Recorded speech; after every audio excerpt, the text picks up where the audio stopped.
ตอนที่ 18 มาชมวิธีการวางพื้นดาดฟ้าชั้น 3 ของเรือสำเภาเจิ้งเหอสวัสดีครับผมชเวงโลเจริญสุกเกษมหรือในแบรนด์ของชเวงชิปโมเดลเพื่อไม่ให้เสียเวลาเราไปชมเนื้อหาขั้นตอนการผลิตกันเลยและอย่าเพิ่งปิดคลิปไปไหนเพราะช่วงท้ายคลิปจะมีรูปแบบเรือสวยๆที่มีความอลังการมาให้ชมกัน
คลิปถัดไปมาติดตามชมวิธีการวางคานพื้นดาดฟ้าช่วงท้ายเรือจำลองลำนี้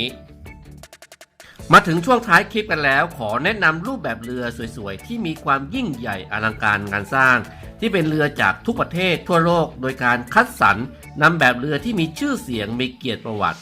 ที่ดีที่สุดของแต่ละประเทศมามอบให้กับท่านผู้ชมที่ชื่นชอบงานเรือโบราณโดยทางชเวงชิปโมเดลมีรูปแบบเรือที่สุดอลังการกว่า100รูปแบบเรือที่ทางทีมงานของชเวงชิปโมเดลสามารถผลิตตามต้นแบบด้วยความละเอียดปานนีตถูกต้องได้สัดส่วนเสมือนเรือจริงๆทุกประการโดยการควบคุมดูแลการผลิตจากครูช่างอย่างชเวงชิปโมเดลทุกขั้นตอนหากท่านผู้ชมสนใจในงานเรือโบราณสามารถติดต่อได้ตามเบอร์0899912901ได้เลยนะครับฝากทุกท่านช่วยกดถูกใจกดติดตามกดกระดิ่งให้ช่องชเวงชิปโมเดลและติดตามชมคลิปถัดไปของช่องชเวงชิปโมเดลด้วยนะครับ